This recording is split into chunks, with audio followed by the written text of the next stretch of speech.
You guys look like... What do they look like, Jimmy? Dorks. They look like a couple of dorks. Get those birds! Nerds! Nerds! They're coming to get you, Barbara. What? Are you kidding? We got some family here. Can you dig it? Can you dig it? Can you dig it? You are listening to the In the Mouth of Dorkness podcast. Here are Brad, Lisa, Brian, and Darren. Welcome to another edition of the It Modcast podcast. Joining us is Brian Young, the Turtle Dork. Okay, anybody on our side hiding any shocking and fantastic abilities they'd like to disclose? I'm open to suggestions. And also joining us is Lisa Gullickson, wife dork. You like a professional asshole or what? And Brad Gullickson, mouth dork. Oh my God, the hammer pulled you off? And I'm your host, Darren Smith, the disco dork. There was an idea to bring together a group of remarkable people to see if we could become something more. So when they needed us, we could fight the battles that they never could. And welcome to the It Modcast podcast REVIEWcast. MCU Phase 3 cast? Yeah. So Dude, so many movies. Yeah. We're finally here. I can't believe it. It's upon us. We're what, 5 days away? 5 days away as of this recording. Yeah. So 4 days away from when you listeners are hearing our dulcet tones. Yeah. And to celebrate that, Darren, Brian, I got you gifts. Yay. And Lisa. Yay. Again? Yes. We did this for Black Panther. I sure did. Infinity War. Lisa, yours. Thank you. Because Darren is the leader and has the biggest ego of our group. He gets the Iron Man Hot Wheel car. Yeah. And because Brian's a trippy dude, he gets the Doctor nice. Strange car. Brian and, is magical. And Oh, Lisa, that's because cool. she's got her heads in the clouds, she's flying on the Milano. Oh, that's cool. And because I'm the coolest one here, I've got the Thanos truck. Oh, of course. Yes, Of course. yes, there's a Thanos Hot Wheels truck. That's and awesome. But this is cool because I got the cloak of levitivity. Oh yeah, and the Is he hauling the gauntlet? he's hauling the gauntlet in the truck bed. That's badass. Yeah. I'm opening mine. Okay. I can open I'm mine. going to open mine. Oh, I take it. Oh, you you didn't can find keep Captain yours in the America case. mobile, That's right. Brad. You can keep it in the case. Go ahead. I'm opening You're mine. just gonna miss out on the Christmas. All of the fun sounds. Ooh, look at that Thanos truck. Thank you, B. I'm taking you didn't. They didn't have the Captain America mobile because that one looks pretty badass. Well, it actually it doesn't. It just doesn't look as good. I don't think Oh. because with Captain America in Infinity War, he's stripped of his colors, so it's just like a faded Captain America car, and that's not fun. Oh, I see it, and the stars Yeah. all darkened out. Yeah, Oh. they don't have a beard on the car. Like that's really what they should have done. It's probably on the inside, and the upholstery is beard. I think that Doctor Strange is like the last Avenger who would need a car, considering he can teleport That's and true. he's had a traumatic experience with cars. That's true. So maybe that's the cape's car because it looks like the cape is on top of the car. and we have convinced Brian to open his. Yay. Yay! So what we've been doing here at It Modcast, if you are not aware, is we have been going back and rewatching all of the films in the MCU leading up to the release of Avengers Infinity War. And so we are at the last phase before the release of that film, and we're going to talk about Captain America Civil War, Doctor Strange, Guardians of the Galaxy Volume 2, Spider-Man Homecoming, Thor Ragnarok, and are we going to be discussing Black Panther? Yeah, Hell yes. Black Panther. Yeah. All right, and so Groot's got a car. I have that in the office. Groot-mobile? And it's a Groot truck, and Rocket Raccoon's little car can ride in the back of the Groot truck. Isn't that That's the so cute. sweetest? Aw. Yeah, so if you haven't already, go back, listeners, and check out our Phase 1 cast and our Phase 2 cast. You know, as Robert Downey Jr. instructed us way back in January 1st of this year, if you started then, you could watch every movie in the MCU, and it would lead you right up to next week's original date of Avengers Infinity War. But Yes. then Marvel pulling the shenanigans that they love to pull, we had to watch 2 films this week to make that happen. So yeah, and we've done that. We've done our homework. Oh, yeah. I rewatch the films every year. We're ready as much as we can be for Avengers Infinity War. Before we get into some discussion about that, let's start with the first film in Phase 3, which is Captain America Civil War. Now, this film could almost be considered an Avengers film with the huge cast. So I always thought that it was interesting that Phase 3 started with this one. But it makes sense considering where we last left off in Phase 2. Well, it is unique, though, from an endurance standpoint, because usually you get the Avengers film, and then you go into Iron Man 3, The Dark World, and then Winter Soldier. Right. And this, you had a tiny bit of respite with Ant-Man. Yeah. And I think on the rewatch of Ant-Man, I really appreciated that moment to relax before going from Age of Ultron, which was extremely intense and tumultuous for the group, and then really just shattering things in Civil War. Yeah, and it's been stated by Kevin Feige and also the Russos that what they wanted to do with Captain America: Civil War, as far as the Avengers are concerned, is to splinter and fracture that team to lead into the Avengers Infinity War, so we could have them go through some turmoil to give them something to rise up from when they have to come together for to face Thanos. But what's surprising for me as an audience member back when this was released is coming off of Avengers and then going into Iron Man 3, we are all like, okay, well, they can't afford to put everybody in the next movie. So we have to find personal stories for each individual to stretch the time until we get the Age of Ultron, right?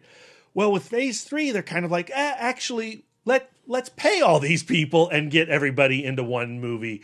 You have Civil War in this franchise or in this phase. You have Ragnarok.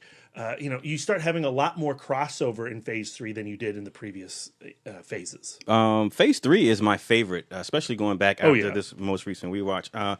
And just looking at it from just to look at the titles: Captain America: Civil War, Doctor Strange, Guardians of the Galaxy Volume 2, Spider-Man: Homecoming, Thor Ragnarok, and Black Panther. Now, with each of those films, we've been giving something.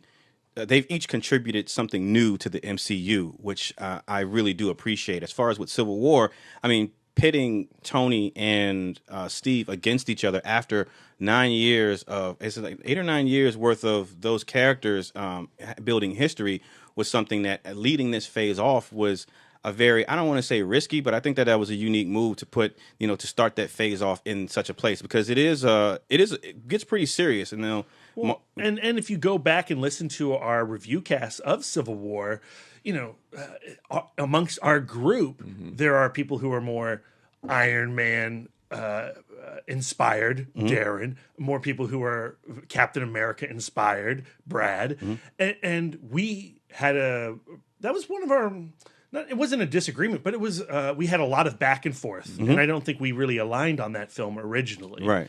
I mean, do you feel differently at all about Civil War this time around? I don't, because my core issue with the film really stems from something personal to me, and that personal thing to me is never going to change. Yeah, so, you feel really betrayed by Captain America, by Steve Rogers, right? But I think you're supposed to. I think we're all supposed to feel that. What I love so much about Civil War is this guy who has represented so much righteousness throughout the Avengers continuity. He takes that message at Peggy's funeral of, like, if you believe in what you believe in, you just stand and hold, right? But Steve has a failing at the very least when he never informs Tony of what Winter Soldier did. Yeah. Right. And that is unforgivable. I think you can see how the Sokovia Accords and how the fracturing of the group occurs. And you can take both sides. You can see the point of view of pretty much every character in that film. Yeah. But when you get to that moment, the final battle between Cap, Bucky, and Steve, or Cap, Bucky, and Tony. He was just hiding that for personal reasons, because he was afraid. Yeah. And he wanted to protect his buddy. Yeah. Before we go any further, so let's talk about the Russos returning to helm this film after Captain America: Winter Soldier. So obviously, with the success of that film, and that film being a lot of MCU fans' favorite entry into the MCU, and the Russos would come back to helm Civil War, and then also the Avengers Infinity War and Avengers 4. So what are your thoughts as far as those directors and the studio's choice to go with them? Obviously fans of each of their films, but does anything stick out to you in this rewatch regarding your anticipation for Infinity War, or just how they handled these characters in Winter Soldier and also Civil War? I mean, for me personally, I think they're as big a find as Chris Hemsworth is as Thor, right? The Russo brothers. I had seen Welcome to Collinwood, and that movie is super mediocre at best. Of course, I love Community and Happy Endings and Arrested Development like everybody else. Well, I haven't watched Arrested Development, but I'm sure I'd like it like everybody else does. But they didn't seem like an obvious fit to take on the responsibilities of a big Marvel movie or a big Marvel character like Steve Rogers. Right. But I've loved everything that they've done with them. They are super influenced by cinema history.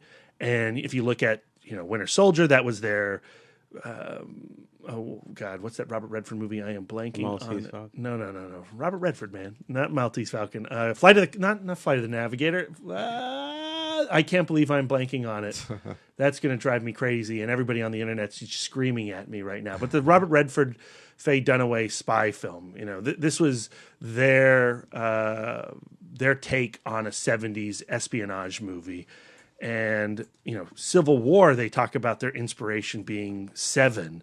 And if you look at, what's in the box? The final scene of Civil War very much reflects the what's in the box moment. Yeah. And I dig that. They're amalgam filmmakers. They pull from all these other sources and they produce something extremely cinematic within the MCU. How do you feel? So we have them as directors. They've directed the most films in the MCU. The only other person would be, both Joss Whedon and Jon Favreau directed 2 films. 3 Days of the Condor. Thank you, Lisa. You're welcome. I Googled it. Not Flight of the Navigator. Oh, yeah. So with the Russos having directed more films in the MCU than any other director, Jon Favreau did 2 with Iron Man and Iron Man 2. Joss Whedon did 2 with Avengers and Age of Ultron. But they've done Captain America Civil War, Captain America Winter Soldier, Avengers Infinity War, and the 4th one as well. So how do you think that fits in with them going with these specific directors like Taika Waititi for a very specific vision and voice, and James Gunn, but for whatever reason they keep returning to the Russos? What do you think that is? Well, since I would say that Joss Whedon was pretty much the first real vision that entered into the franchise. I love what Favreau did with Iron Man, but I can't say that was like, oh man, that is a Favreau movie. Yeah. But if you watch Avengers and if you watch Age of Ultron, those feel like Whedon movies. If you watch Iron Man 3, that feels like a Shane Black movie. Yeah. You watch Guardians 1 and 2, they feel like James Gunn movies, and like Thor Ragnarok is a Taika Waititi movie first and a Marvel movie second. Yeah. Now, I think what the Russos really proved in Civil War is that they could juggle a ton of characters and a lot of plot and deliver an experience. Yeah. And if you look at everybody else who's helmed a movie in the MCU, they seem like the next logical choice to do a massive Avengers film. Yeah. All right. Any closing remarks on Civil War before we move on? Is there anything that stuck out during this most recent rewatch for any of you? I don't know. I love the film. It's my second favorite Marvel film. Everything Brad said, the Russos, what they brought to it, the conflict between Tony and Cap between this, but I think it really all comes down to that third act that that, like you say, that reveal of the secret that Cap knew. I think that it really is what comes down to the core of what this film is really speaking to. Outside of just all the fantastic stuff that we get from seeing all these different characters and the fight scenes at the airport. Like, people talk about the airport scene, but for my money, like, that end fight is the one that really captivates me the most. And then the introduction of Black Panther and how he just he's on his own mission in that film. Again, it's almost like a revenge film for trying to get revenge for the death of what happened to T'Chaka, and just having that introduction to his character and getting people excited for his own film. It's just an absolutely great film. I love it, and that scene in the beginning when they're all talking, when Ross introduces the Sokovia Accords and they have that conversation. And I think one of the other main themes is something that Vision says, where it's just like it's about having these superheroes in the world as a causality to the collateral damage that they cause, and what is their response to that? They have responsibility because of that causality. So I don't know. There's a lot of things I think this film is really speaking on that I think is really, really interesting to dive into. All right. For me, I feel like Civil War is the culmination of all of these individual Avengers films where we get acquainted with their characters and then we're kind of just throwing these pieces together. And throwing a conflict. An internal conflict. Yeah, because generally, in terms of like Marvel's Avengers or Age of Ultron, they're all working in the best interest of the planet or in the best interest of the team. Captain America Civil War, even though they have the Sokovia Accords and everybody is kind of working with this idea of what does it mean to be a hero? Can you be a hero without being a vigilante? Can you work with a government? Do our powers need to be regulated?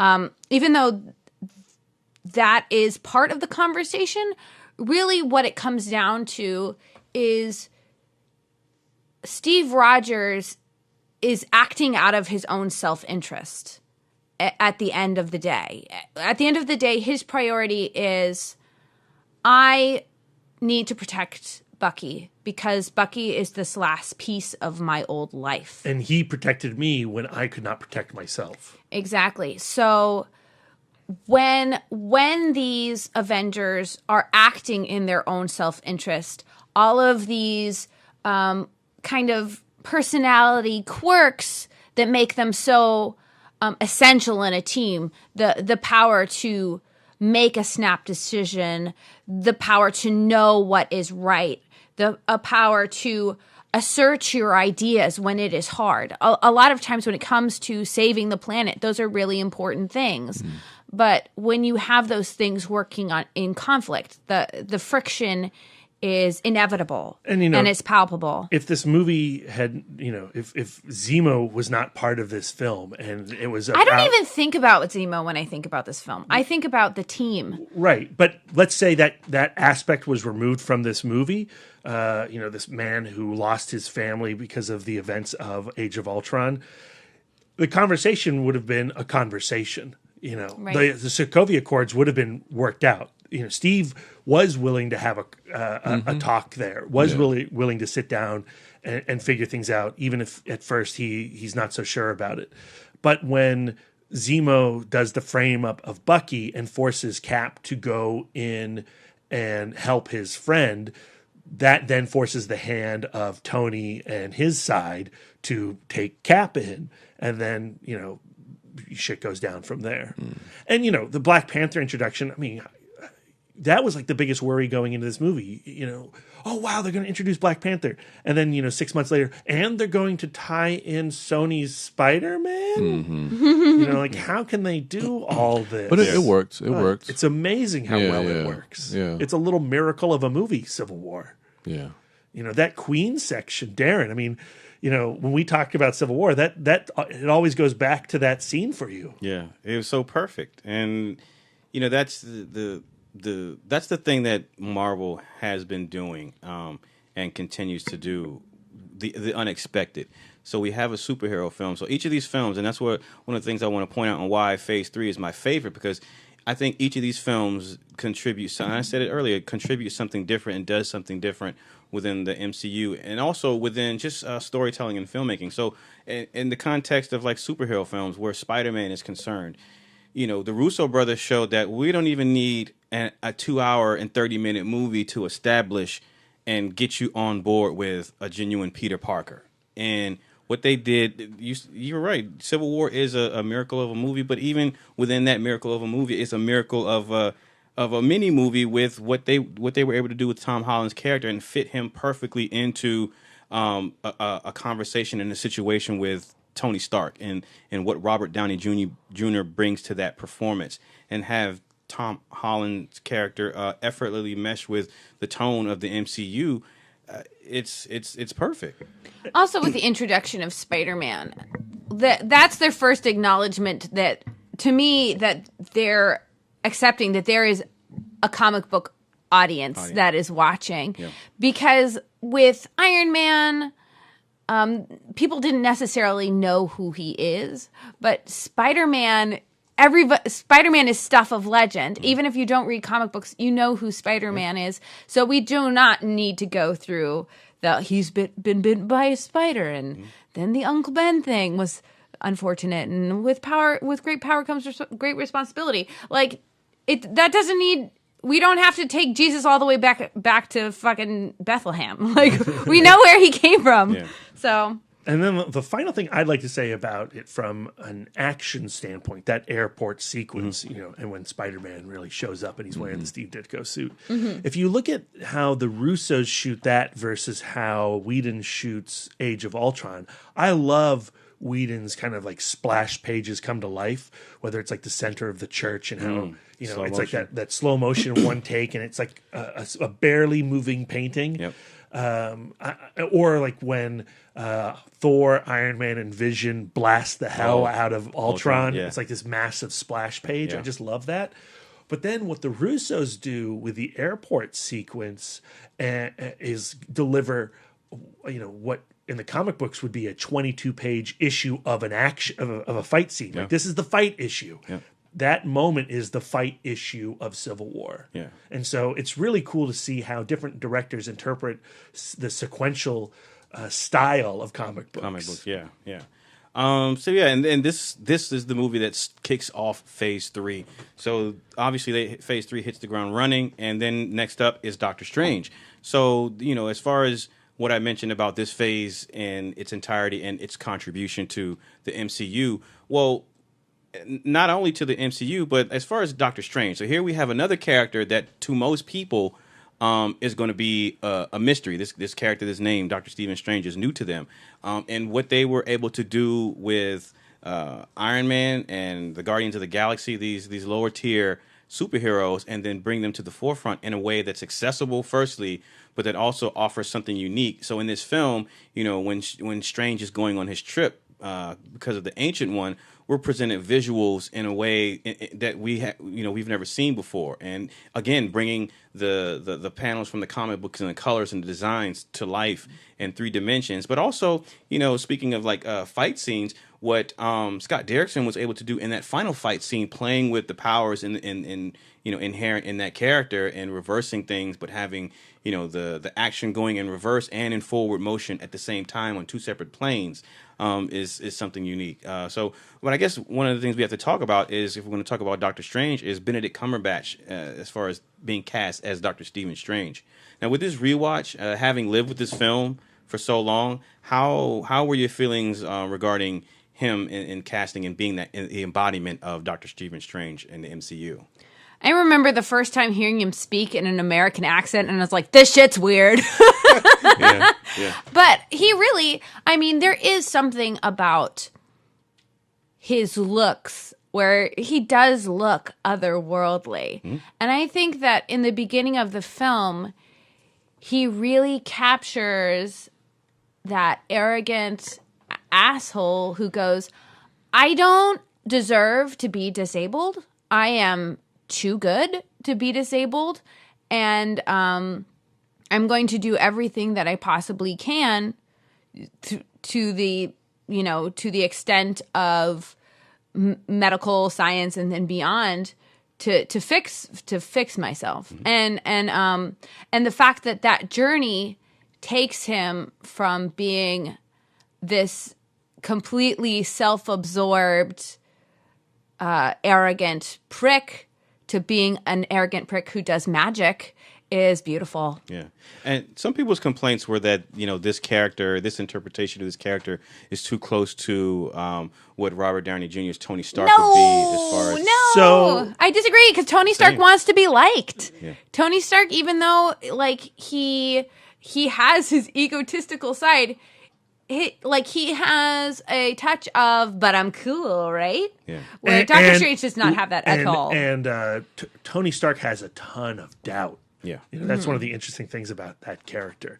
Strange doesn't really have that doubt. Yeah, and I like that. And Tony Stark's an asshole, but Strange is a son of a bitch. I mean, he's a bad dude. He's straight up. Yeah, that's the joke, right? Corman Day is, he's 100% a dick, or no one's 100% a dick. Well, guess what?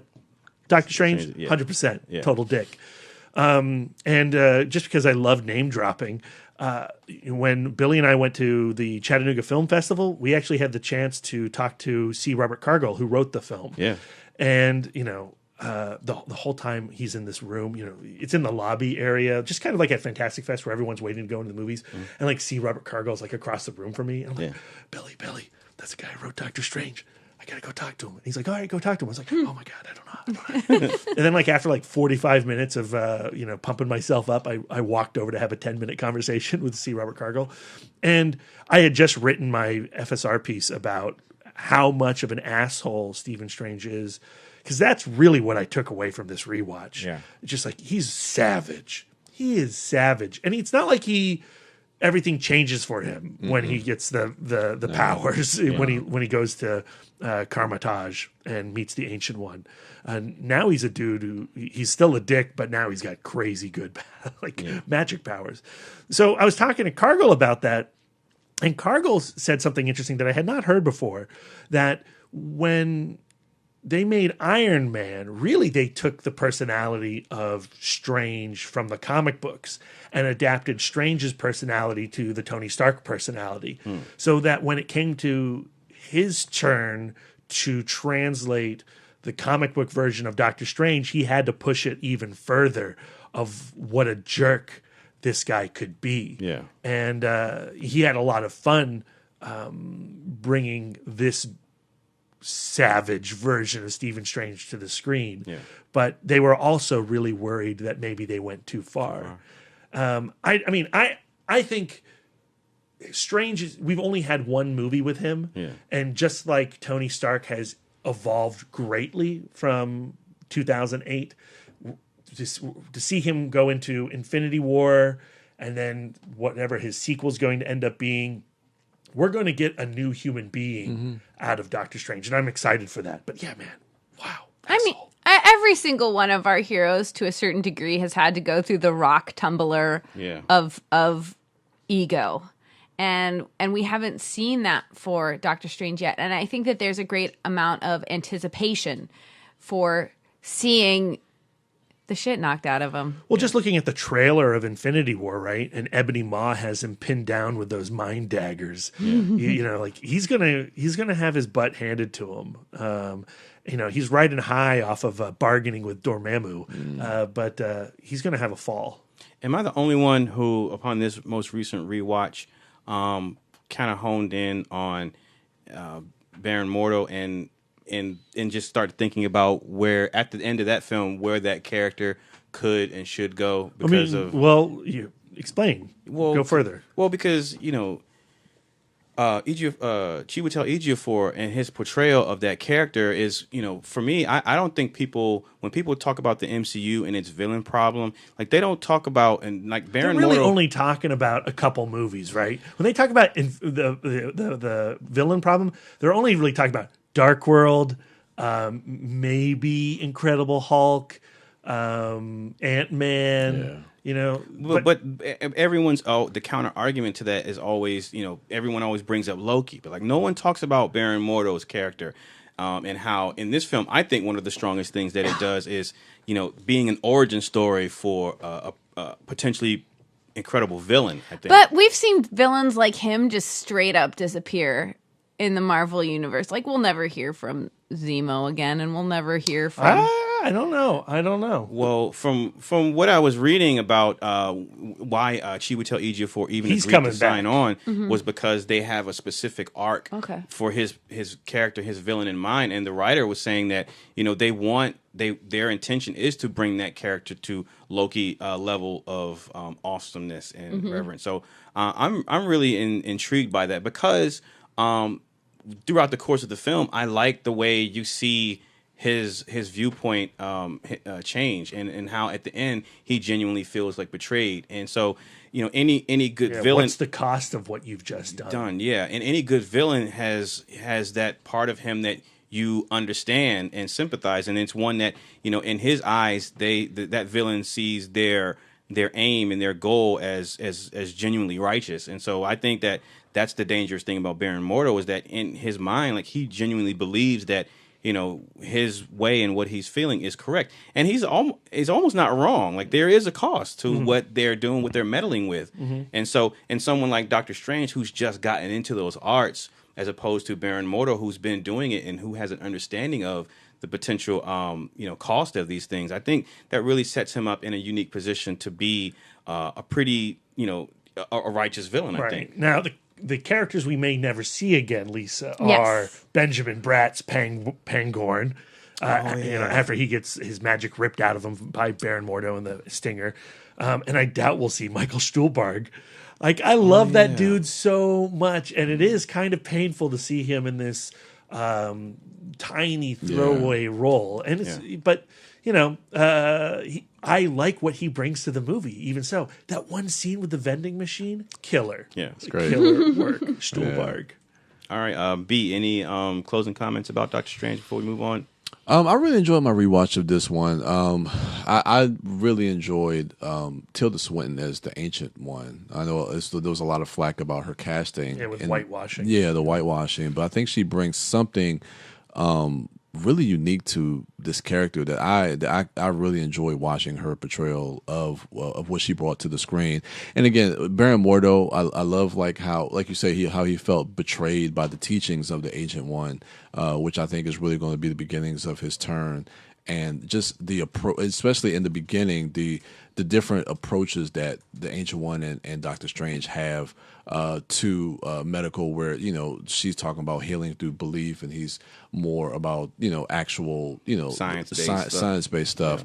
Yeah. But then how he really gets humbled by that. But like you say, you don't see that full arc change even when he does start to learn a lot of the magic. He still starts stealing books out of Wong's library. It's like, dude, yeah, when he's listening. That is white guy entitlement. Yeah, when it's like these books feel like they're mine. Yeah, when he's trying to listen to Beyonce, but oh man, Baychella. Oh my god. Sorry guys. But I just thought what Scott Derrickson was able to do visually with a lot of stuff, like I talked about it with like the reversing of time, and how just being able to coordinate and stage all that stuff in the final act was just tremendous. And I want to see more of how they're going to use the time stone moving forward in these next two Avengers films. It's not gonna be good. We're gonna use it to go back in time, back to Iron Man 1, and we get to watch all of these movies again like it's the first time, but they're all a little different. You're kind of kidding there, Lisa, but I think full-time reboot. We might be going back to the cave. We might be going to the Battle of New York. Things are going to happen. I think, because I saw some behind the scenes photos where they're probably going to. You use the same internet I do. Yeah. I think there's going to be some scenes from the first Avengers. They're probably going to go back. Yeah. Oh, you better not change shit. We've all seen every time movie ever. Secret Wars. To go to Brian's point, though, about the visual experience of Doctor Strange, one thing you'll never hear me talk about ever again with any other movie is the home video experience of Doctor Strange is not as good as the 3D experience in the theater. I never say that. I hate 3D, but same here. The mirror dimension, and then especially the dark dimension, in 3D was unlike anything else I've ever seen in the movie theater. Yeah, stunning. And my other big takeaway on this rewatch of Phase 3 is this phase, Kevin Feige and the art team, the production designers of the films, really are going back to the comic books and pulling their image references from the source. So like that Dark Dimension looks like a Steve Ditko blacklight painting. You know, Thor Ragnarok is like Kirby and Simonson come to life. Yeah, Wakanda. The Spider-Man suit is the Steve Ditko Spider-Man suit. Yeah. It's so crazy wonderful to see the panels represented visually, cinematically. Yeah. It's such a rich source material. Like, what a tremendous amount of comic book history that they have to pull from and we have to enjoy. And Marvel has a lot of pride in that, whereas Warner Brothers and the DCEU have very little interest in they have an update mentality, elevating their material. Yeah. All right, so following this film, the next entry into Phase 3 is actually a sequel. It's a return to our favorite group of a-holes, and it is James Gunn's Guardians of the Galaxy Volume 2. So how do you all feel? Was there anything that stood out to you regarding the Guardians of the Galaxy's place within the MCU during this rewatch? Being that James Gunn has gone on record to make sure he distances himself from the shenanigans of all these other things that are going on within the MCU. Do you consider that when you're watching Guardians of the Galaxy, either Volume 1 or 2, or are you just drawn in and focused on the character stuff that's going on? I'm definitely cherishing this time that we have with just the Guardians. Yeah. And I love that after Civil War and even Doctor Strange, we have, the crossover with Thor and all of this stuff. It's nice to have this like little island of untouchedness for a little while, because coming up we have Spider-Man and like where the movies are happening on Earth, on a post-Avengers Earth. So like we were talking a little bit before we started recording about these last 5 days and the anticipation and how there is kind of a sadness attached of, after Infinity War, it's going to be amazing. Yeah, we'll know what that Drax and Spider-Man conversation will look like. But it'll be different, and we'll never have... The Guardians will never be this little family that they are right now in this film. I'm going to cry. Are you feeling like these are your kids and you're about to send them out into the world now? Yeah, I'm just... this is the last page of Winnie the Pooh.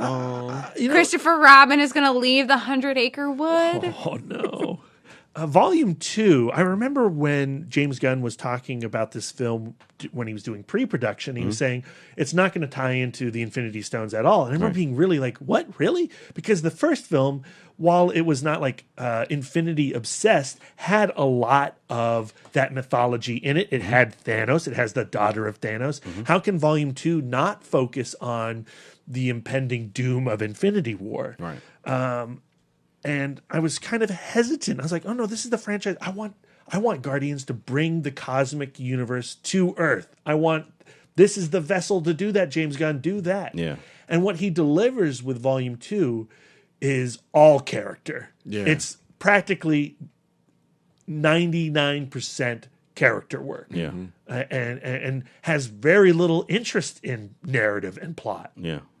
And that was a big shock on the first watch. I think what I love about Guardians 2 in relation to the rest of the bigger MCU is how this particular film, like you say, James Gunn said, is separate from anything else that's going on as far as relation to the Infinity Stones or really progressing the overall story of that. But I think there's so much character work, like you say, is being done that it kind of inadvertently is going to enhance our experience of Infinity War. Again, I speak to this a lot. the relation between Gamora and Nebula. I And think who would have thought we'd have cared about that based off of the first film? Exactly. And after that film, now going into Infinity War, we're going to have more of an emotional connection, not just to Gamora, but also to Nebula and what that and the stakes that means for her, especially what we see at the end of this film. So I like how they're still, even though it's separate, it's still building to the greater story that's going to come.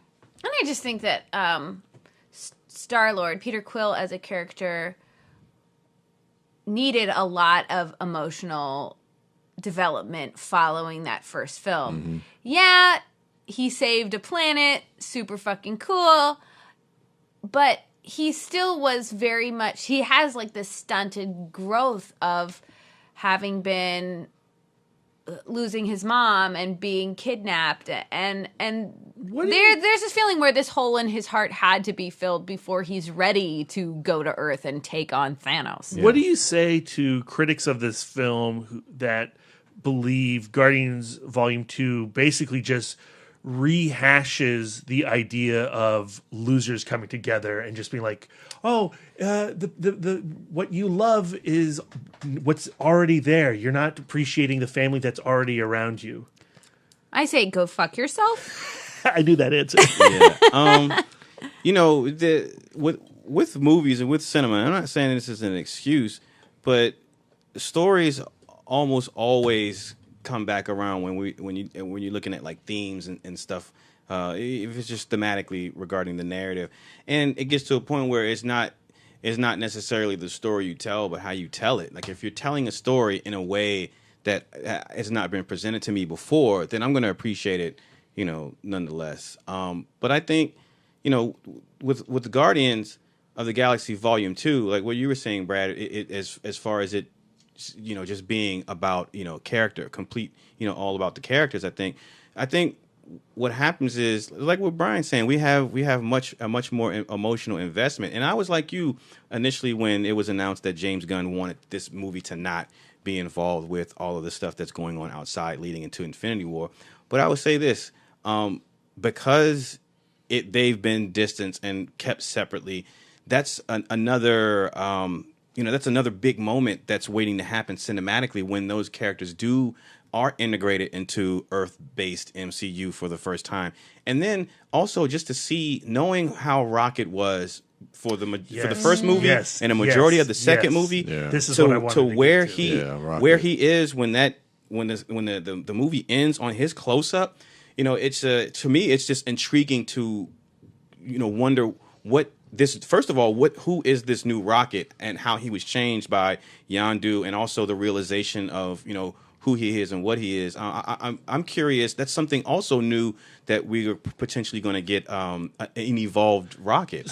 I love the story of Peter finding his biological dad, discovering these very dark roots that he has, being disappointed by that, and then realizing, as Yondu says, he may have been your father, but he was not your daddy. Like, okay, I'm a sucker for all of that stuff. I love it so much. Mm-hmm. But on this rewatch, it's the Yondu and Rocket journey, and it's again, like, you look at Michael Rooker in the first Guardians of the Galaxy, you're like, oh look, James Gunn found a way to get Rooker into his movie. Yeah, he's not really the Yondu from the comics, but the Yondu in Volume 2. We're introduced to him after he's just had sex with this robot prostitute. And he's staring out the window at his fellow Ravagers, partying it up, getting drunk, hanging on the arms of all these robo-prostitutes. And the emptiness that Rooker has on his face of the life he has. And then he sees Sakaar and, the Sylvester Stallone character. And we learn about how Yondu has been exiled from the rest of the Ravager community because of what he did in collecting all these children for Ego. So then he gets, overthrown. His Ravagers turn on him. Yeah. He's thrown in the brig with Rocket, and he meets this, another total asshole in the Marvel universe in the form of this talking raccoon, and it's a mirror for Yondu. And a mirror for Rocket. Yeah. And he's like, look, I know what you're doing. You're pushing everybody away because you can't deal. Mm-hmm. He calls him out. In his conversations with Rocket, Yondu discovers that he is a Peter. He has feelings for Peter, and that he is his daddy. Yeah, and that's all happening away from the major story on the ego planet. Yeah, and then so when Yondu then comes and then still has opportunity to educate Peter, who's just learning of these god celestial powers. And he's like, do you think I use my mind to pilot this arrow? No, I use my heart. And he has one final lesson to give to Peter before he dies himself. And that's like, there are so many moments in this movie that I cry during. Yeah. It's crazy to me. This is such a blubberfest for Brad. Yeah, I cry every time I see it. Yeah. But not just in one moment. It's like it's almost from the introduction of Yondu to the climax of this movie, I'm in tears. Yeah. Another character where you're just like, oh, so he was able to give someone he loves a job is the character of Kraglin. Right. And the arc of Kraglin and how he is kind of this sad parallel for Peter, where he really is looking to be, have Yondu as this mentor character, as a father figure, and he sees the way that he treats Peter, and he feels so hurt by it that he inadvertently starts a mutiny that gets a whole bunch of his friends killed, and the fact that he can turn that around and be. And then fight for what he believes is right, and be on the side of Peter and part of rescuing Peter. He's a Guardians of the Galaxy by the end of this film. Totally, and that's crazy. Like with this film, that what they were able to do with characters who are just supporting characters that don't even have a lot of screen time in the initial movie. I would argue that they have such a complex and emotional character arc over the course of just 2 films that they aren't even starring in, more so than a lot of main characters from the MCU over the course of their multiple films, I think. And that's impressive. But even like Drax, right, in his pairing with Mantis, that's another like a brutal emotional experience. Where Mantis gets to feel the profound pain that is inside this Drax, this weirdo, Drax the Destroyer. Yeah, I don't know. I'm very excited and that's one of the things that I really haven't been thinking about. We've had our discussions on the podcast and also off air about our speculations in regards to Avengers Infinity War. But the Guardians, and as far as a narrative element, are one of the things that I haven't really been thinking too far ahead on, because I'm genuinely curious, and I don't know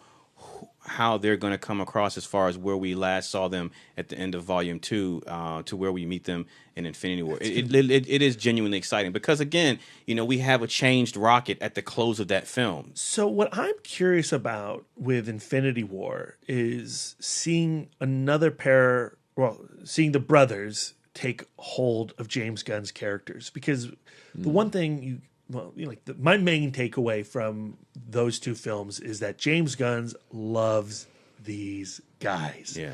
And they really are his creations. These are not... You can't find this version of Gamora in the comic books. You cannot find this version of Star-Lord in the comic books. They're trying to make that happen right now in Marvel, but they came from these 2 films. Well, the Russos said that they had James Gunn come in and write for the Guardians, their dialogue and stuff. So, like that. So it'll be interesting. I'm really curious. I'm excited. Yeah.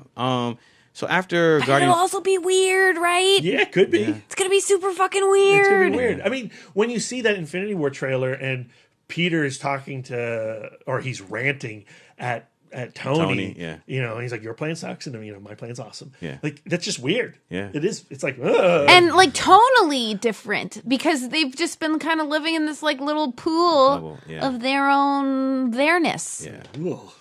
I'm sorry. It'll be interesting because Milano's dirty. Jackson Pollock painting, especially with Tony. You very rarely have someone opposite him giving him shit back, throwing the sarcasm back like that. So Tony, Doctor Strange, and Star-Lord having a conversation? What? Yeah. Yes. So it's going to be awesome. The next film in the MCU Phase 3 after Guardians of the Galaxy Volume 2 is the MCU's their homecoming. Their try their try at a Spider-Man movie, Spider-Man Homecoming. Darren, you got to talk about this one. I know you love this movie. I genuinely enjoy Spider-Man Homecoming, directed by John Watts, another Itmod favorite from his film Cop Car, starring Kevin Bacon. If you haven't seen it, you need to see it. What's the line of dialogue, Lisa? From Cop Car? You don't steal a cop car. That's it. My experience watching this movie for the first time, I remember it like it was yesterday. As I've said on the podcast before, like this movie put a genuine smile on my face for the duration of the runtime. I'm really impressed with Marvel Marvel Studios' ability to take this character, one that has previously been established cinematically, like Lisa mentioned about their contributions to Civil War and the introduction of Peter Parker, to basically expand that and have that character fit in the MCU.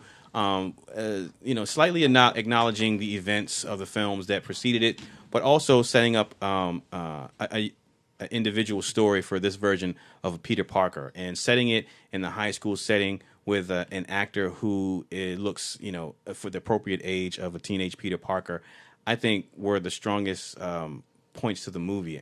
And, I've seen the film multiple times now, and upon this rewatch, I still really enjoy it. I mean, there are some shortcomings.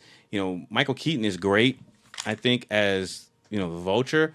But like you mentioned, Brad, not too long ago, the end fight leaving a little something to be desired.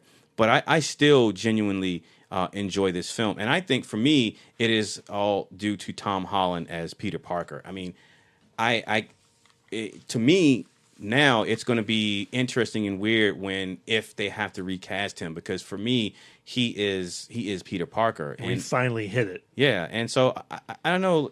You were talking about how in this particular phase, how Marvel is going for more direct comic book inspirations with mimicking panels, colors, design wise, and even Peter's Spider-Man suit. And I think that all of that helps. But for me, I just genuinely like the fact that this Spider-Man feels like a kid who has been given these incredible powers. And not a guy playing a teenager. So when he is dealing with his high school stuff, it feels real, and that real high school student, under the rubble of this building, trying to, gather up the strength to, be bigger and stand up. And for me, it's because of that.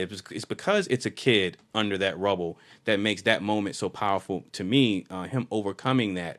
And breaking free. So I don't know. Like I just think that not even comparing it to the other Spider-Man films, because at this point, like I don't even do that anymore.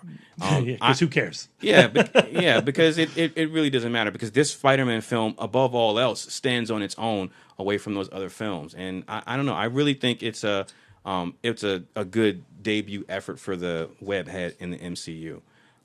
What about you, Bree? Your rewatch? I enjoyed it. It didn't really hit me the same way I saw it when I saw it in the theater. There's a lot of great things I love about it. Is of course, Michael Keaton is great as the villain, and then like I said, the way we're able to kind of take a lot of stuff that we know about Spider-Man and then bring it into the MCU, like the whole duality of the relationship that Spider-Man Peter Parker has with the villain. So having Toombs be the father of the girl that he's taken to Homecoming is a way to really tie that connection in together, and I think they do it in such a surprising way when he goes to pick her up and he opens that door. I thought that was absolutely fantastic. Again, and there's also, like you say, to his age being age appropriate. There's an authenticity to having him in high school where he's believable to the audience as this high school kid going through these high school problems. To me, watching it this time, time, I saw that it felt more that it was a movie more about Peter Parker dealing with his own self-identity. You see when he goes to that party with Ned, and like he says that he knows Spider-Man, and Spider-Man's going to come to the party, and he's up on the roof and putting the mask on. He's trying to like drum up the courage as far as what he's going to say, and and then like when Tony takes the suit away from him, and he says like he's nothing without that suit. So Peter is dealing with this idea, which I think a lot of kids deal with, is that idea of self-identity and trying to find out his place in this world and who he is, and I find that really intriguing. Just some of the things that I think for me personally, because we've had so many other Spider-Man films, it's hard to really kind of get excited, even though this is the best Spider-Man film and the best portrayal. And you believe that? That this is the best? Yeah. I just feel like because we've seen Spider-Man since 2002, like watching it this time, I just can't drum up that excitement, for the character, like seeing him for the first time. I don't know. For me, what's so fascinating about this film, and Lisa talked about it a little bit when she was referring to the Queen section of Civil War, and how, how do you do with great power comes great responsibility without having that line again, without going back and telling the Uncle Ben storyline. Right. Uncle Ben's not even mentioned in this movie, but he's so there. That's the crazy thing, is, what makes Spider-Man a unique character for me, as far as his origin is concerned, is that he gets these superpowers. He acts like any other teenager. He goes, I'm going to go Chronicle on this, and I'm going to make a ton of dough. And, when a burglar, a thug goes running by him and he sees a police officer chasing down that thug, he doesn't do anything. And the cop's like, why didn't you do anything? He's like, that's not my problem, man. And then that burglar goes and kills his uncle. And so he doesn't have just like the average guilt of like Iron Man, and the fact that he's been producing, weapons of mass destruction. And he feels, obviously really terrible about that, and he's motivated by his guilt. But Spider-Man has a culpability to a direct crime in his family. So his level of shame is intense. Yeah. So how do you do the proper MCU version of that character without focusing on that shame and that tragedy? And what they do is they have that scene with the bank being robbed by the guys in the Avengers masks. And because of his inexperience, he causes Delmar's Deli to blow up. And Queens no longer has the best sandwich shop in town. And he has, he witnesses how his actions cause misery. A lot of what happens in that movie is his fucking fault. Yeah, and then ferry. the Staten Island ferry sequence. Or right? all of his friends being trapped with that fucking gem in Ned's pocket. Oh my gosh, yeah, that's absolutely true. I mean, so much of this film is also about communication and Tony Stark. And when the other aspect of this movie that is sort of a delight is the repercussions of Civil War. The film opens with his, YouTube film of those events. And how, Tony Stark's like, okay, I need a heavy hitter. Well, the Hulk's not around. Hey, I got a guy. Let me go pull this kid out of Queens, drop him into Germany. We'll have a fight. And then, okay, thanks, kid. Yeah, you're my intern. I'm going to dump you back in New York City. I'm happy we'll deal with you. You're no longer my problem. Yeah. And he doesn't want to hear it from Peter Parker when he's like, oh, I think there's a gun running operation happening in Queens. And he's like, dude, that's not my problem. That's somebody else's problem. That's not your problem, certainly. Yeah. You go be a kid. That's what you're supposed to do. And he just ignores Spider-Man. Yeah. And in ignoring Spider-Man, because of the nature that he has, because he has that guilt, that shame to push himself forward, he throws himself into things that he shouldn't have. And he should have had a proper mentor in Tony Stark. Yeah. And if Tony had just been a proper mentor, things would have been fine. Yeah. I like that this film is more Ant-Man than Civil War in regards to its scope. You bring the story back in and you just focus on this kid. He's not trying to save the world. He's just trying to get through to his homecoming and also deal with his date's father. And so, and to live up to the great power with great responsibility. Yeah. And so I dig how it's drawn in, but also allowing in respecting the audience is their history with that character and knowing that we don't have to go back through that. I really appreciate that. And again, for me, Tom Holland is just perfect as Peter Parker. So I'm extremely excited to see what transpires between his relation, between he and Tony, as far as if there's a growth in his relationship. Because thinking about what Tony says to Peter, hearing you say that, Brad, oh, that's not my problem. That's what Peter did when the guy who ended up killing Uncle Ben. That's what he said. Right. And so to have somebody who should be guiding you say the same thing, reinforce something that you did, a mistake you made before. I think that's an interesting. So even though like Tony Stark has very little screen time in this movie, the Tony Stark at the end of this movie has learned something. Hopefully, I hope so. And it'll be interesting going into Infinity War with Peter Parker and Tony Stark, and Peter's got the Iron Spider suit now. Yeah.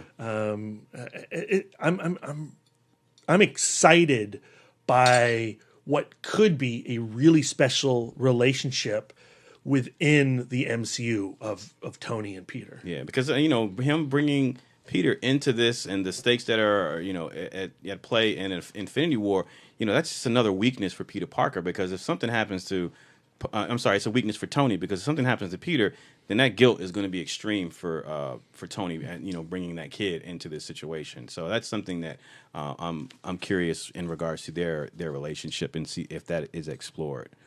And this is a post Avengers film, like where Ned tells Peter, like, you're going to be famous. Yeah. Like, I just want to be adjacent to your fame Ned's so because this is going to be amazing. Yeah. So I think that definitely adds a different factor to the origin story. Yeah. And this is something I did not know until I was rewatching The Incredible Hulk. But did you realize that Martin Starr is in both The Incredible Hulk and Spider-Man Homecoming? That if you go back and watch that film, when Bruce Banner breaks into Culver University, he gives a pizza to a college kid. Oh. That college kid is Martin Starr, who then becomes Peter Parker's teacher. I didn't know I that. wonder if they're the same character. Well, it's the same actor. Neither, the teacher's named in Homecoming. The student in Hulk is not named. Huh. So I just go, connect the dots, boom. That's pretty cool. That's pretty cool. I didn't notice that. That's awesome. All right. After Spider-Man Homecoming, we leave New York. Actually, we leave planet Earth. And Taika Waititi has taken us on a trip into the Marvel Cosmic. So we have Thor Ragnarok. So we're going back to Asgard, but then we're also going to Planet Hulk. And so I'm curious. So you're all, what were your thoughts on the rewatch of this film? Because I know when we initially saw it, and prior to seeing it, because we're huge fans of Taika Waititi here at ItMod, we were very excited to see what he would contribute to the MCU as far as tone and just the final result and what he would do with this character. Yeah, if you go back and listen to our review cast, we maybe were a little disappointed by the movie. Were we? Yeah. I mean, some of us at this table were. Lisa certainly. was. Yeah, So Brad was. I was. So curious. Let me start right there. So, having said that, how do you feel about the film having done this rewatch leading up to Infinity War? You go, Brian. Slightly different. Yeah. I enjoyed it a little bit better. I mean, I gave it 3 stars, of course, and so I gave it 3.5 this time around. It goes back now. I know, Lisa, you gave me a homework assignment that was What We Do in the Shadows, which was a Taika Waititi film. And you were underwhelmed by it, and I held that against you, and now you're bringing up old wounds. No. But this is going to cause our own ItMod civil war. No, great films. He makes really, really good films. What I kind of discovered, and I know, Brad, you kind of spoke about this as well. I think Taika Waititi's humor, that Kiwi humor, is more built for a communal experience. And I wrote this in a little blurb I did on Letterboxd, where the comedy feels like it works better with a crowd of people. So watching it at home for me, like I chuckle at some of the jokes, but the jokes aren't really like laugh out loud hilarious. But with that being said, I love the design of this movie. I love the world of Sakaar. I love looking at it. I love just watching all of those scenes. I do like the interaction between. I love the way Hemsworth plays the character of Thor in this movie. I think Tessa Thompson is awesome in this film. And again, for me, it really comes down to those in-between moments. I really enjoy the moment between Thor, Loki, and Odin during Odin's final moments right before we get Hela before she arrives. So there was a lot that I really, really enjoyed, but I don't know. It didn't really. I mean, like we said earlier on this very episode, it's certainly a Taika Waititi film first and a Marvel film second, and I think that is to the movie's credit. It's unlike anything in the MCU, without a doubt. As you were saying, it is a stunning visual feast. It is. It's certainly one of my favorite films from a design standpoint. Yeah. I enjoyed this movie a lot more on my. Well, this would be like my fourth watch because I saw it 3 times at the theater. But where my frustrations with this film lie is trying to tell what's going on Sakaar and what's going on Ragnarok. Asgard. Asgard, yeah. And I love Kate Blanchett, and I even kind of dig what she is doing with the scenery chewing of Hela. Yeah, me too. And I like Carl Urban as Scourge. And Idris looks awesome as Heimdall in this one. Like I dig his crazy horn helmet in the first 2 Thor movies, but now that he's out in the woods of Asgard cutting dudes in half, he just looks great. And let's have a whole movie of Heimdall. Yeah. But every time we're on Asgard, I'm going, okay. I just want to get back to Sakaar. Let's just get back to Sakaar. That's the same way I feel. So okay, there's that. But then on Sakaar. It is like, joke, clever, joke, clever. But what I responded to on this watch is we have another fish out of water story for Thor. It's basically the first movie again without the romantic lead. Yeah. And we've stripped Thor of everything that he thinks makes him Thor, right? We've gotten rid of Mjolnir. We've dumped him. We've taken his powers away by giving him this taser in his neck. Yeah. And he's reduced to and we've gotten rid of his beautiful hair. Oh my God. Now he's just like a regular sized dude. Yeah. And so he's at a low point, and he has Ragnarok coming, right? He's got to get back to fight Hela, and there's an urgency there. Mm-hmm. So I find that to be a really interesting place to put Thor. It's used mostly for comedic effect. I think there's a version of this movie that's depressing as fuck, given to a different director. But then the Hulk story. So there's no better Hulk than the Hulk in Ragnarok. And there's no better banner than the banner in Ragnarok. And for the first time in the MCU, we see them as 2 characters fighting for supremacy, for their own place in reality. And Hulk, he hates Banner. He's jealous of Banner. And when the lullaby, not the lullaby, when the video comes up in the Quinjet, Black Widow, and he loses his rage for a second, and Banner starts to take hold, and the way like Hulk is punching himself trying to get the rage back, and so he's he pleading no. Yeah, it is painful. It is sad. It is very emotional, and on this watch, that's what I responded to. Yeah, and I love how, depending on who he's talking to, Thor-wise. If he's talking to Hulk, he needs Banner. If he's talking to Banner, he needs Hulk. I love all of that. Yeah. Well, that's not bad. You're the Hulk maniac, Darren. Oh, I loved it. Well, before I talk about my most recent rewatch, I want to talk to Lisa because you said that you were initially underwhelmed when we saw it theatrically. Have your feelings changed since that initial screening upon rewatch? To me, like, my rewatch is me looking forward to little moments in the film. Okay. I look forward to that moment where Thor and Hulk are hanging out together in Hulk's little Hulk chamber. Pick a color, man. Red, white, what's this? Like, I find all of that great. I think the Grandmaster as a character Oh, and yeah. Jeff Goldblum is like amazing. Yeah. And with the idea of how fucking evil this guy is, it's just absolutely like delicious. Yeah. I love Korg as a character. Yeah. So like I find myself looking forward to all of these like little moments and instances. Yeah. But to me, like the part that I found most disappointing is I think something that ties together all of Taika Waititi's other films is that even though there is this humor, there is this heart of, you know, Hunt for the Wilder People and even What We Do in the Shadows, this depth of sadness underneath these silly characters. Yeah. And it's there for Hulk. And I it's think. there think, and yeah. absolutely there for Hulk in these instances. And Banner. Who I think gets his legs swept out from under him a little bit is Thor. Yeah.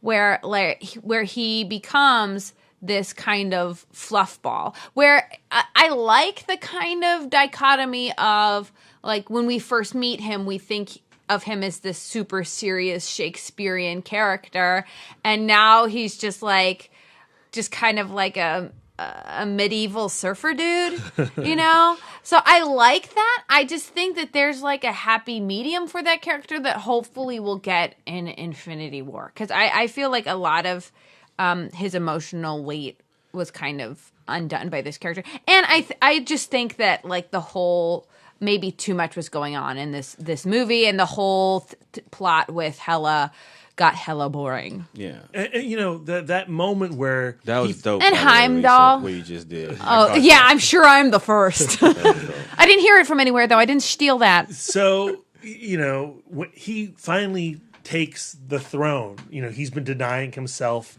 the role of king for 3 movies, and he finally leads his people. But in doing that, he has to take them off of Asgard. You know, Asgard's not a place; it's a people. We're going to head to Norway. We're going to make Asgard there. And I like all of that, and I love Surtur at the end, just from a visual. You know, and when he destroys the planet. Yeah. But then, you know, you cut to Korg and Meek, and you know, like, oh, I just stepped on him. You know, it's like, give us like 5 minutes of sadness. Right. Yeah. Right. I think that magic, Marvel, emotional weight plus joke equals beauty got a little bit effed up. Yeah. Well, upon rewatch for me, one of the things I appreciated, and I'm genuine, and I'm thinking about this, I'm having this appreciation now, having read a recent article about James Cameron and his thoughts on like these superhero movies and how fatigue. Yeah, he hopes that as an audience we're at Avengers fatigue by 2020, whenever the next Avatar movie comes out, if that even happens. You know, if we do get to Avengers fatigue, I guess what, James Cameron, I'm already at Avatar fatigue. Right. And so here's the thing, like Thor Ragnarok for me is Marvel's insurance that we don't get superhero movie fatigue, because it at least within the MCU, because as we've spoken about many a times before, when you put Thor Ragnarok side by side up against the other Thor films themselves, just Dark World and the first Thor, completely different viewing experience. If you put Thor Ragnarok up against, say, Doctor Strange or Spider-Man or even Guardians of the Galaxy, a completely unique viewing experience. And I think in order for, you know, these comic book movies to sustain themselves, we need our Captain America, the Winter Soldier version of a superhero movie. We need our bubblegum, candy coated Thor Ragnaroks to give us, yes, it's a superhero subgenre movie, but it's also a different type of story. And even with Taika Waititi's, his off-kilter, his off-brand humor compared to the humor of the other films is, whether or not it sticks with you, it's at least a unique type and sense of humor, which is something that I can appreciate. So Marvel is, they're in the business of making superhero stories, but they're also in the business of making sure each story has a different texture to it. And that's something that I think sticks out for me upon reconsidering this film. What were you going to say, Brad?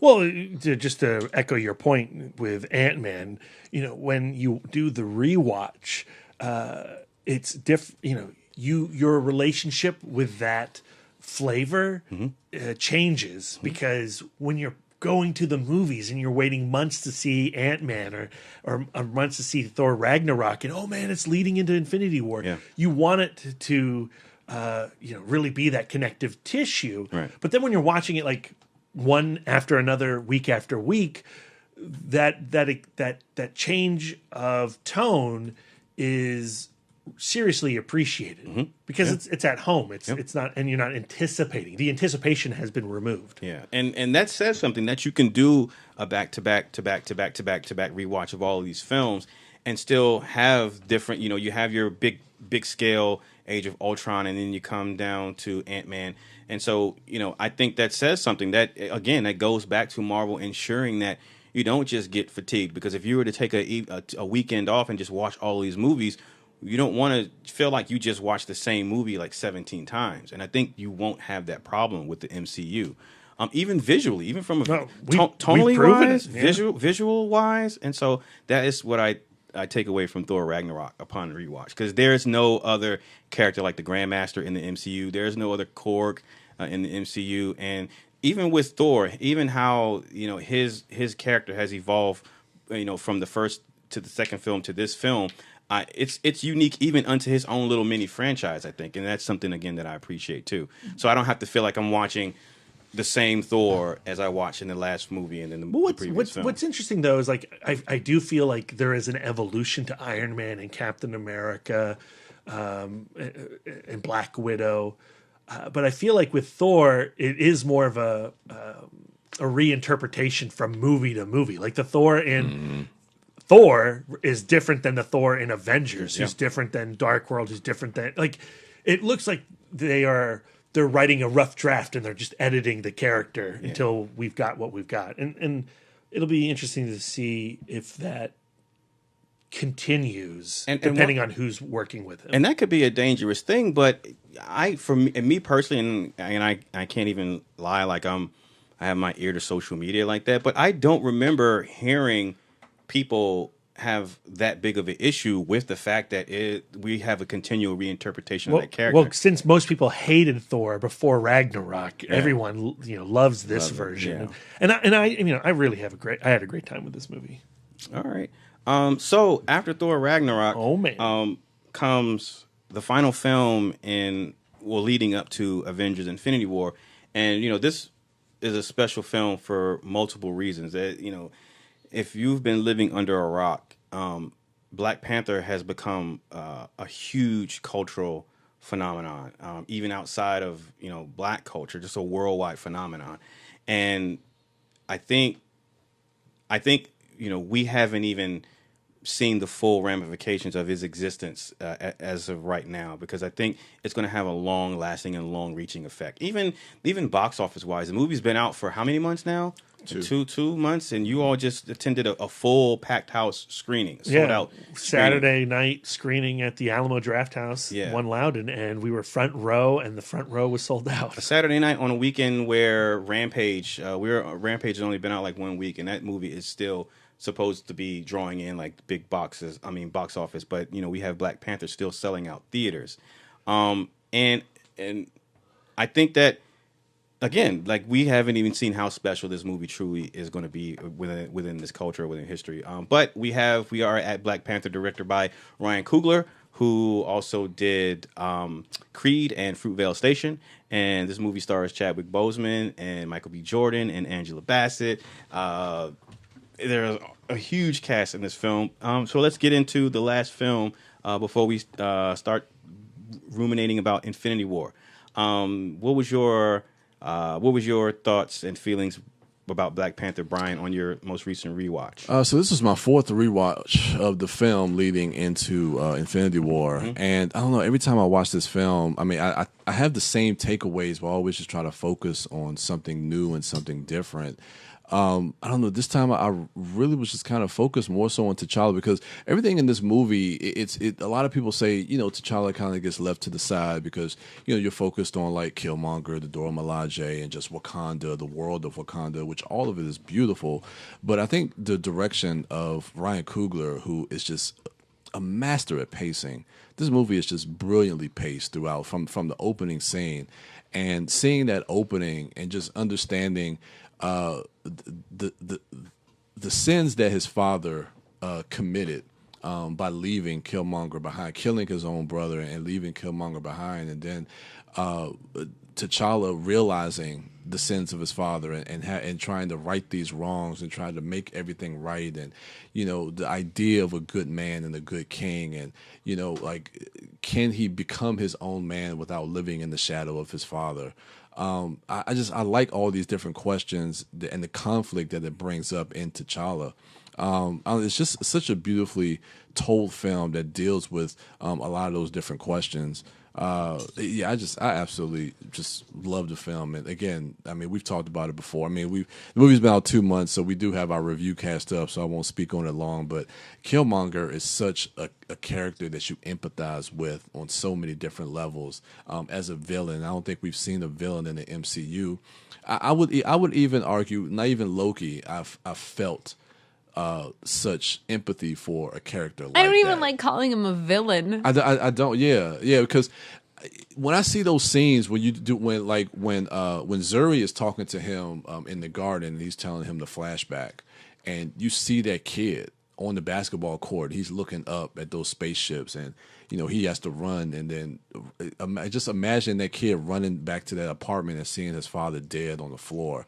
You feel for that kid. Well, and being that kid who loses a father and is raised in poverty and goes into the military and knowing the path, that Wakanda's out there, those fairy tales are real. Exactly. Knowing that he is Wakanda and Wakanda is out there and those are his people. Right. And even that conversation that he has when he's brought into that throne room and he says, like, how good you guys are living up here. You're all sitting pretty. You're all sitting pretty, and there's 2 billion of us out there who are struggling, and you guys aren't even out here helping us. So there's so much that I just love about what and it's not really so much about the sins of the father as it is the sins of the nation, right? True. This country that is very proud of its resources and the society that they have built, and their main goal in life is to protect and to remain insular. Yeah. And to the point where a brother will kill brother to keep that secret, and how that secret festers into this wound that becomes a dagger right back into their throats. And when he goes to the ancestral plane for the second time after he was defeated by Killmonger, and he confronts his father and his ancestors, there's a line that he says, all of them. That line that he says, he was like, you let the oh goodness, I forgot how he said it, but he's like, you let the fear of our discovery stop us from doing what is right. And I like how he takes that and he just switches that and opens up his borders, opens up his resources of Wakanda to the rest of the world. So yeah, I just thought it was just such a fantastic film. You talk about how people go, well, T'Challa's not interesting, and Killmonger's interesting, and Okoye's interesting, and Nakia's interesting. But yes, that's true. Yeah. But all those characters are serving this education, this revelation for T'Challa. Yeah. And T'Challa really is observing, and he's trying to please everyone. And he's still learning. Yeah. Like even when he goes to the ancestral plane, he tells his father, it's like, I'm not ready. Like, I need to know how to lead, Wakanda. He's like, I'm not ready to be without you. So he doesn't know how to rule, so he's still learning this as well. And I think it's going to be, as his dad said, it's hard for a good man to be king. Yeah. In Black Panther 2, it's not going to be all like, yay, we've opened up our borders. Woohoo! I think Black Panther 2 is going to be devastating for T'Challa. Well, I think we want to see that this week. Yeah. I mean, there was that one TV spot. I haven't watched it. Don't spoil it for me. Stop. Stop. Right. Well, it was just a conversation. I'm not going to say but between him and Okoye. But okay, I don't want to know about it. There's a conversation in that movie, Brian. Yes, there is. Be quiet. But no. So I think we're going to see a lot of that this week. Well, that's the thing. I think Black Panther 2 could could be completely crazy based off of what happens in Black Panther 1. But then, Thanos drops from the sky and just destroys everything. And, Wakanda could be something completely different. See, T'Challa, I did you a favor. You don't got to worry about anything. Yeah. I would keep the tree thing up for a while, just until this whole Thanos thing passes. Those Outriders are there. What about you, wife Dork? What are your thoughts on your most recent rewatch? I mean, I like the goodness of this film is exhilarating. Yeah. Walking out of Black Panther always feels great. Yeah, it does. There are so many characters that I just love and I'm so hungry to see more of. I was really enjoying Denai Guerrera this time through Okoye. Like, what a complicated character where she this military mentality of I am loyal to this throne, Nationalist, and the idea of like when they're fighting, when Wakanda is fighting at the end of the film, she's fighting her lover, she's fighting her boyfriend, and the fact that he was the one to lay down his weapons. Like for Wakanda, yeah, I'd fucking kill you in a second, Also, I can't not talk about this movie without talking about Winston Duke as M'Baku. God, I love M'Baku. A tremendous discovery. I love anticipate seeing him the entire film.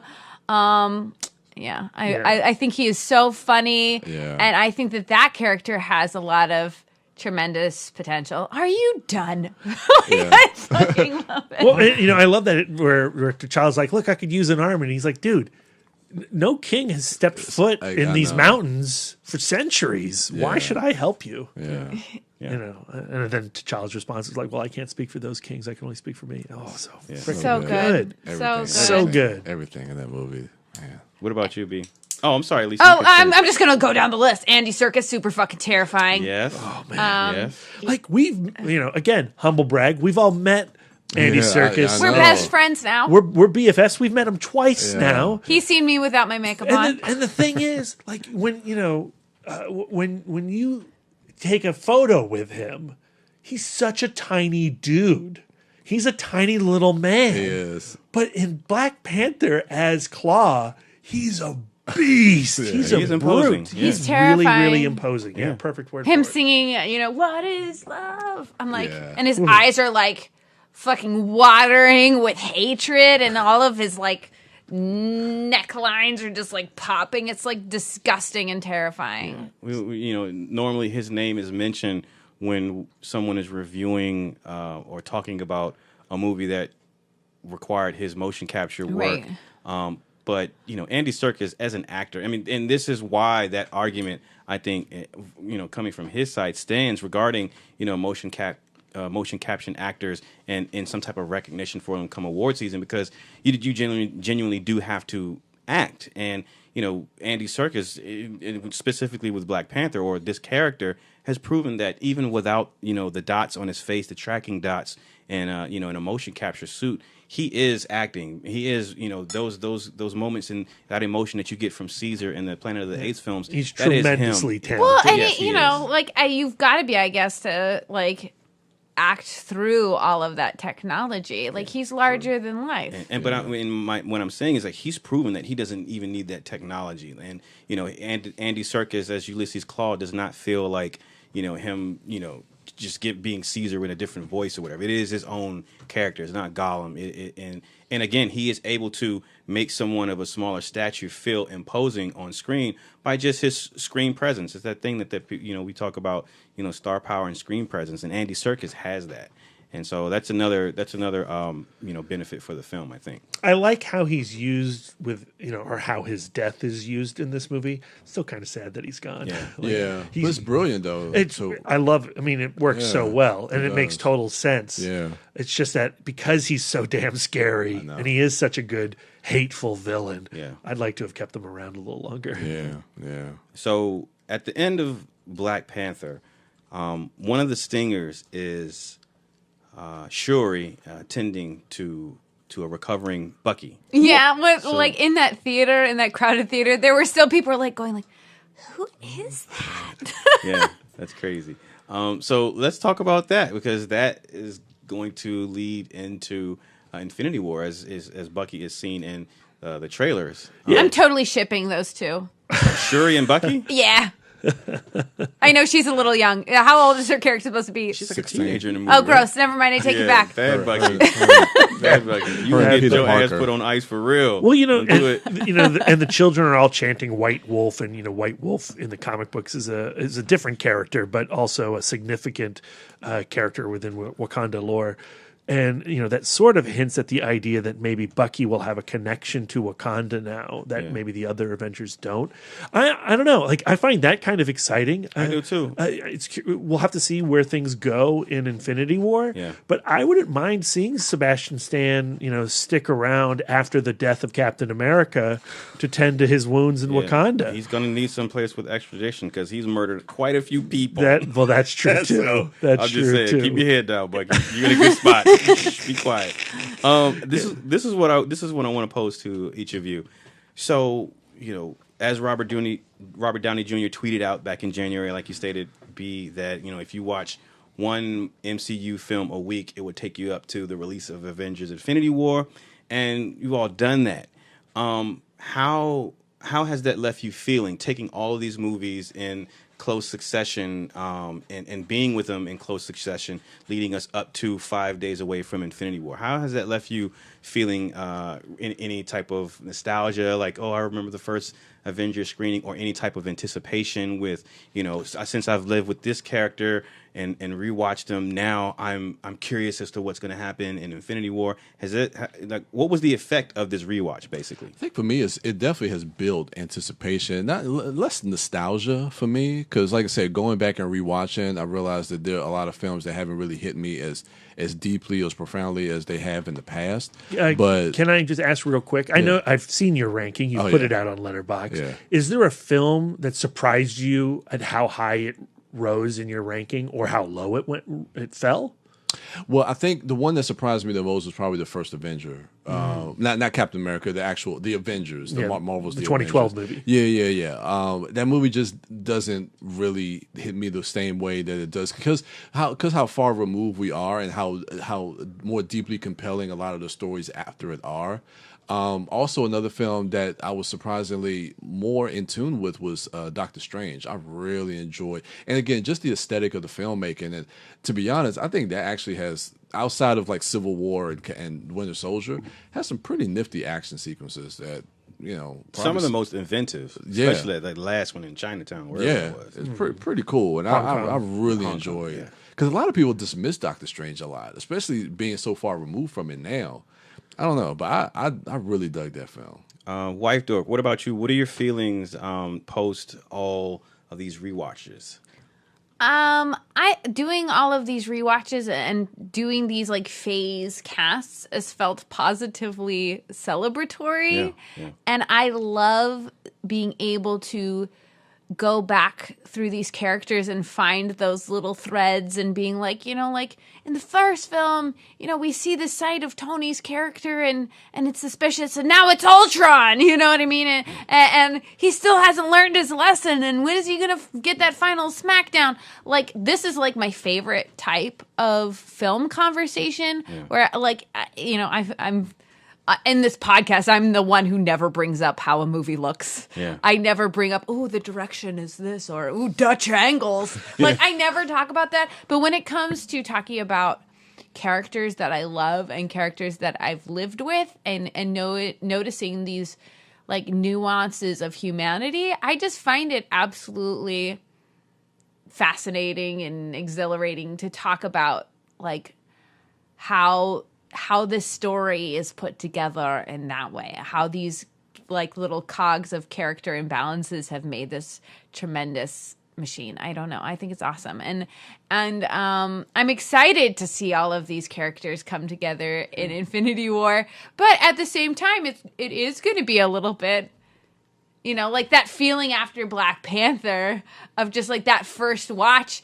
and you're just like, the movie is amazing, but at this first time you're numb because you watch it the first time and you're watching it, but you're also watching yourself watch it and watching your neighbors watch it and going like, I'm going to step out of this theater and I'm going to be a person who's seen Black Panther. Like that's going to happen again with Infinity War and maybe even more so.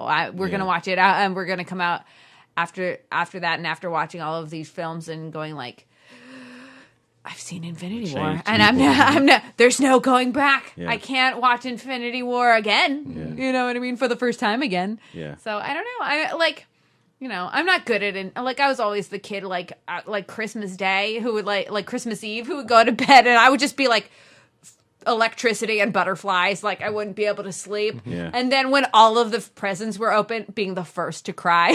Yeah. So I don't know. Like I like anticipating things, but at the same time, I don't like it. Yeah. I don't know. Yeah.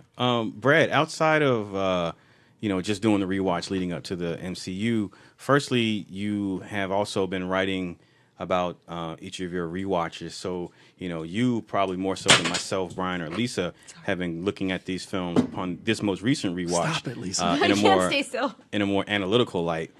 So that coupled with, your history with actual comic books, I think goes further back than anyone else at this table, and your knowledge of these characters. So all those things combined, living with these films, this most recent rewatch, your analytical approach to the rewatch, and your writing the articles, but also just the history you have with comics. How has all of that played into how you're feeling post this epic rewatch of the MCU? I don't know. It's since Avengers, and I think we talked about this on our Phase 1 cast, leading up to that 2012 film, I thought the Marvel movies were okay, but nowhere near as good as the comic books. Yeah. Before Avengers, I think my favorite movie was Thor. And now I've really grown to love the first Avenger. Yeah. And that's probably my favorite Phase 1 movie leading up to Avengers.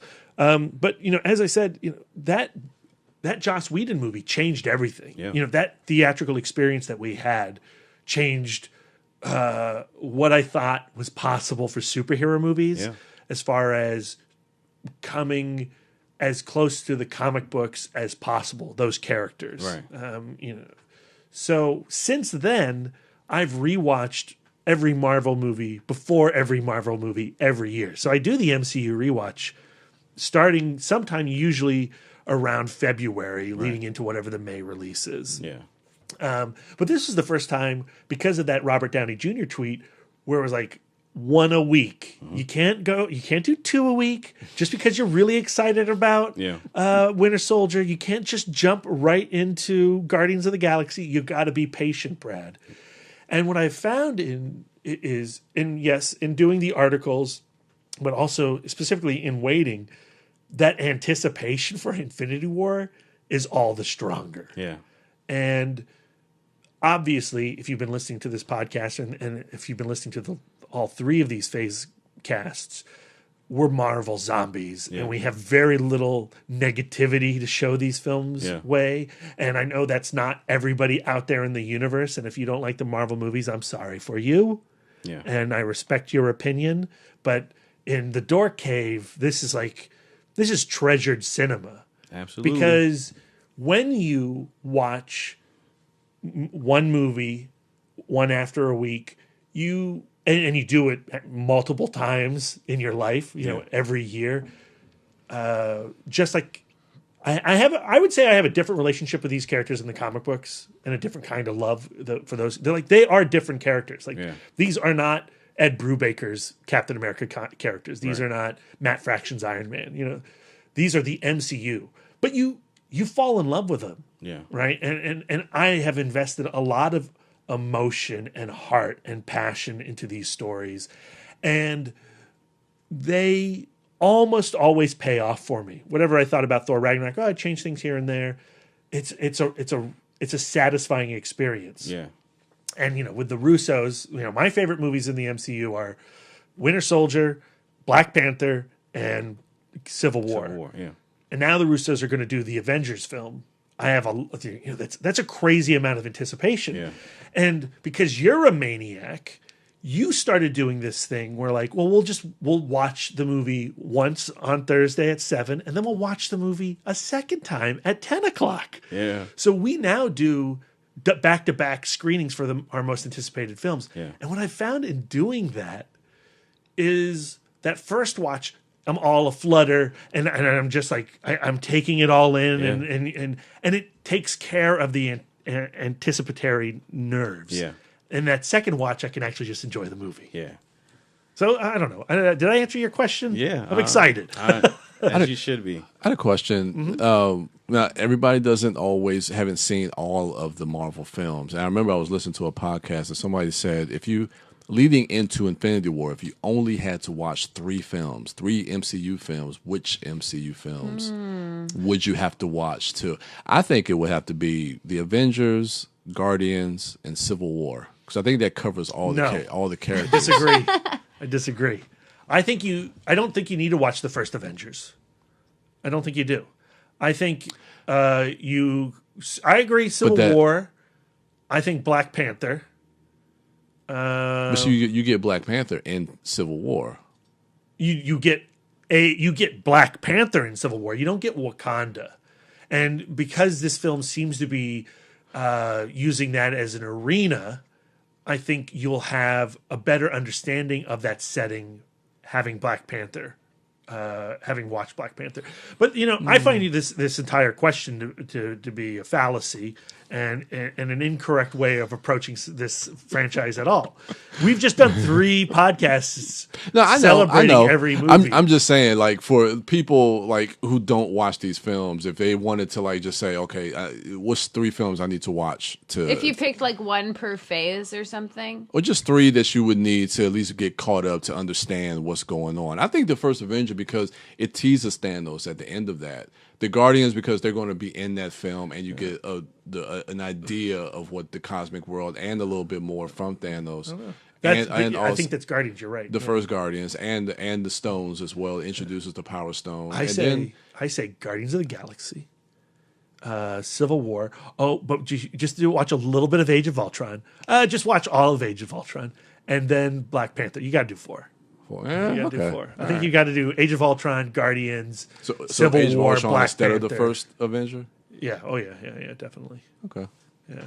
I don't know. I don't like this question. So why rob yourself, a curious fan? Because some people don't. Because it's a daunting task for people to Sure. go back and have to 18 films or 17 films I got to watch, or like if they're coming up this week and they're like, well, let me. I don't have any sympathy for them. Look at No, the life. I'm not saying look at the that. life that we lead. I know. I'm just saying. If you had 3 films to watch, if you're curious about watching Infinity War, I suggest go watching Infinity War. Watch that, and if you like it, then double back. then go back to 2008 Science Fair. Memento it. Go back in time. Yeah. That would be an interesting rewatch. Maybe I'll do that next year. I'll watch it in reverse order. Yeah. Yeah. So Such an anticlimactic, like ending with Iron Man 2008. Do you? Darren and Lisa, what do you think about Brian's question?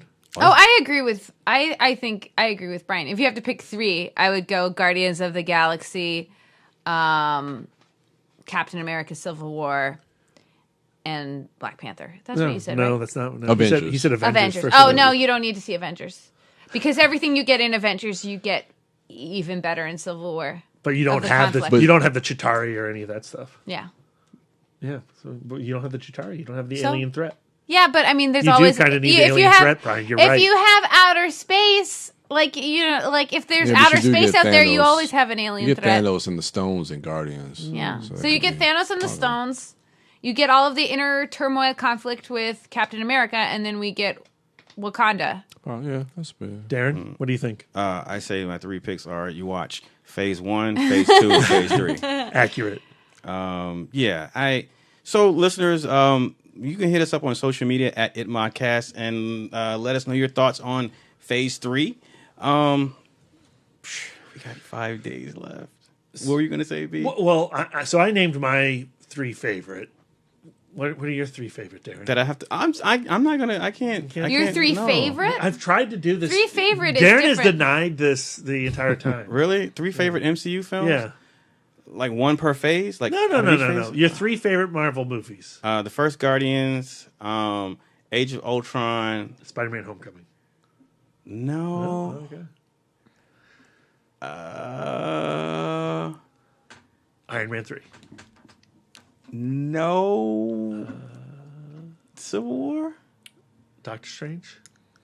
Civil You love War. Doctor Strange. Okay. My 3 favorite, like that's different. Yeah. Oh, what are your 3 favorites? My 3 favorite is Guardians of the Galaxy Volume 2, Age of Ultron, and maybe Black Panther because I just saw it yesterday. I take out. I'm sorry. My 3rd is Thor: Dark World. Come on, man. Stop. Now trolling. you're just throwing shade.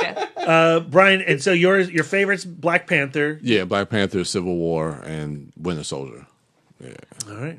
Interesting. We're very close. All right. Brad and Brian, Yeah, the 2 B&B show. sides of the same Coin. beautiful Yeah. coin. Yeah.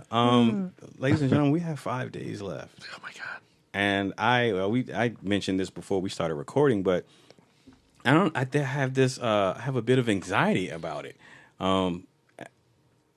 It's one of those things where months ago, I was thinking, whenever I think about Infinity War, I get excited and we talk about who do you think is going to die or what do you think this means or whatever.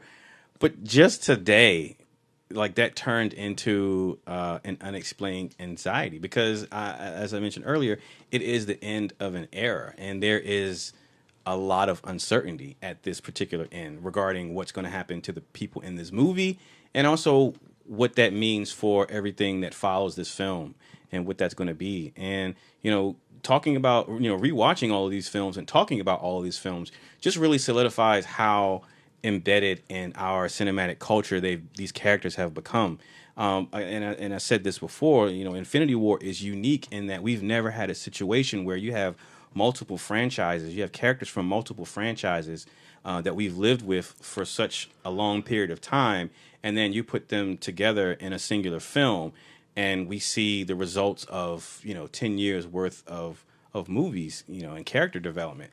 And because we've never had that, for me, it's a new type of anticipation. Like what Lisa was saying earlier, then just like there will only be that first time we've ever seen, the first time we saw the Avengers, this will be the first and only time we'll be seeing Infinity War for the first time.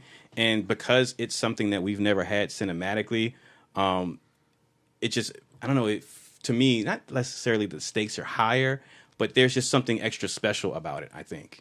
And I guess that's really what I'm most anticipating, not just the film, but just what the film is in the pantheon of like just cinema. Like it's wholly unique, and so I'm excited by that, and I'm a little nervous, I guess, but more excited. We'll be there. There's going to be so much crying. I am anticipating it already. Hearts are going to be wrenched. Yeah, there's going to be some unhappy people at the end of that film.